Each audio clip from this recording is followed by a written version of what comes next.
Hey, I'm Dan from The Verge, and check this thing out. So you're probably wondering what just happened there, so let's talk about it. This is Oppo's new phone, the Find X. Now you may not be familiar with Oppo, but they're a big smartphone brand in China, and they're actually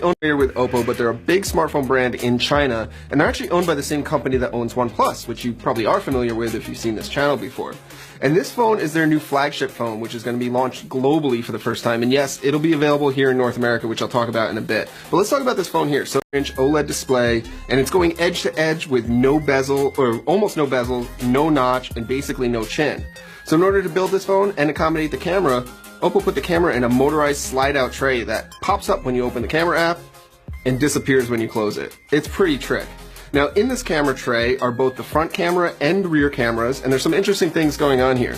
Now the rear camera is a 16 megapixel and 20 megapixel dual camera system, pretty similar to what we've seen with a bunch of dual cameras on phones before. It does portrait mode effects and all that kind of stuff. But the front camera is a 25 megapixel sensor, and it's got 3D face scanning sensors in here, not unlike what you get on the iPhone X.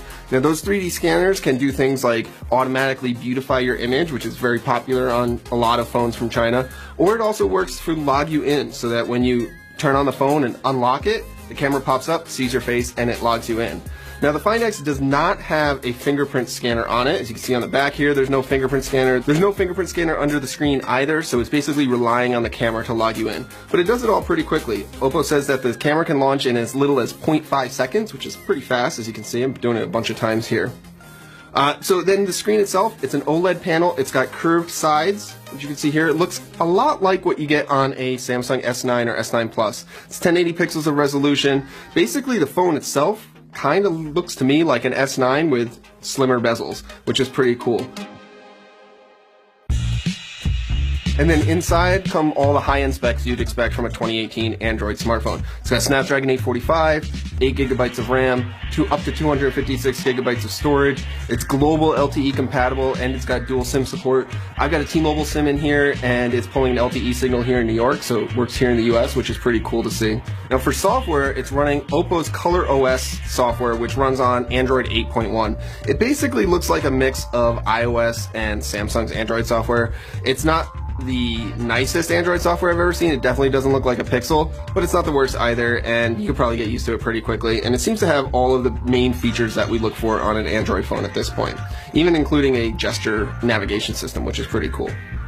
Now, other hardware features, it's got a big 3700 milliamp hour battery, and it's got Oppo's VOOC fast charging, which is basically the same thing as OnePlus's dash charge, so it can recharge really quickly over wire. But there's no wireless charging here, so what are you going to do? The other big thing that's missing is there's no headphone jack, which isn't a huge surprise in 2018, but it's unfortunate, all this engineering, and they couldn't put in a headphone jack in it. Now, Oppo says they're going to be bringing this to North America.